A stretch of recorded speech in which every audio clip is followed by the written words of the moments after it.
Imagine summer 1944.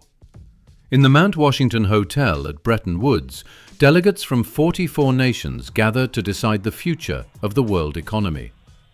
Britain, once the financial superpower of the planet, is bankrupt after two devastating world wars. And so something extremely rare happens. The title of global reserve currency passes from one empire to another, from the British pound to the American dollar. But this wasn't just a handover. It was the continuation of a pattern that has repeated for more than 5 centuries. Rise, peak, overextension, and decline.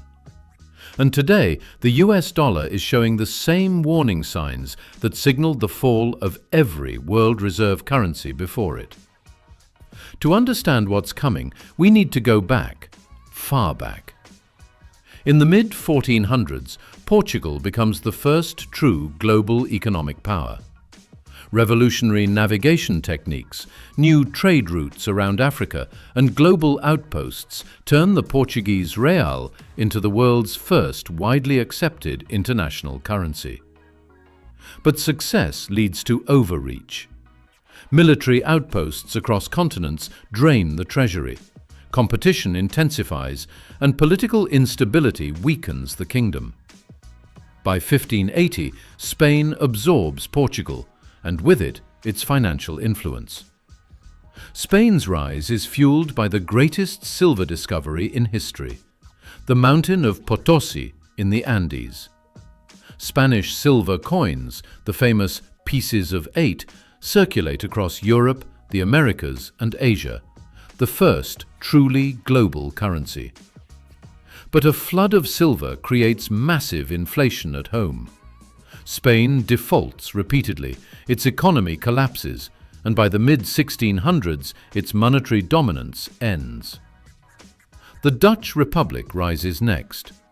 Amsterdam becomes the world's financial capital. The Dutch invent the first stock exchange, modern accounting, and highly efficient international payment systems. The guilder becomes Europe's de facto reserve currency. Yet once again, the same pattern unfolds. Costly wars with Britain and the collapse of the Dutch East India Company push the Netherlands into decline. Then comes Britain. Powered by the Industrial Revolution, a global empire and the gold standard, the British pound dominates world trade for more than 2 centuries. At its peak, over 60% of global trade is invoiced in pounds. But 2 world wars blow apart British finances. Debt explodes to 270% of GDP. Britain wins the war, but loses the financial crown. And so, in 1944, at Bretton Woods, the world turns to the United States. The dollar is tied to gold, other currencies are tied to the dollar, and the American century begins. Even after the gold standard ends in 1971, the dollar remains dominant by anchoring itself to something new: oil. The petrodollar system ensures every nation needs dollars to buy energy, extending US financial power for decades. But now the familiar signals appear.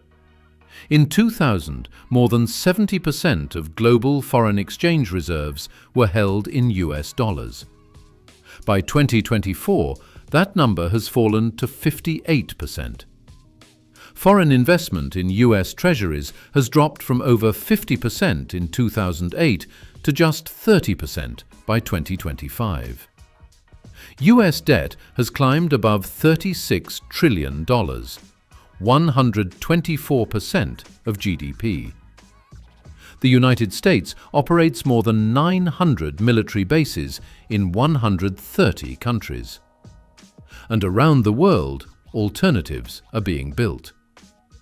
BRICS nations and new member states are developing payment systems that bypass the dollar entirely. BRICS Bridge, a digital currency settlement network, aims to reduce reliance on US banks and SWIFT. The petrodollar's foundations weaken as energy exporters diversify. The trend is accelerating.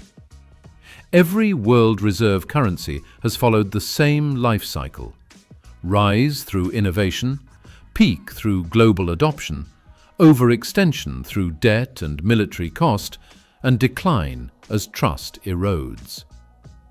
Portugal lasted roughly 80 years, Spain about 110, the Dutch 78, Britain over 200.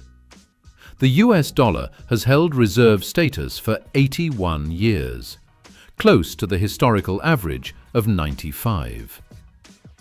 So what comes next? Transitions don't happen overnight. Britain remained influential long after its decline began.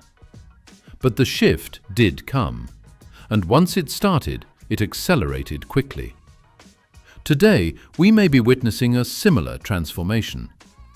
Whether the next era is led by China, a BRICS-based system, or a multipolar world with several dominant currencies, remains uncertain.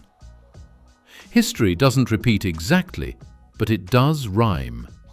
And the rhyme suggests we are nearing the final chapters of the dollar's dominance. If you found this video insightful, make sure to like, share, and subscribe, and send it to someone who should understand how money, power, and history always move in cycles.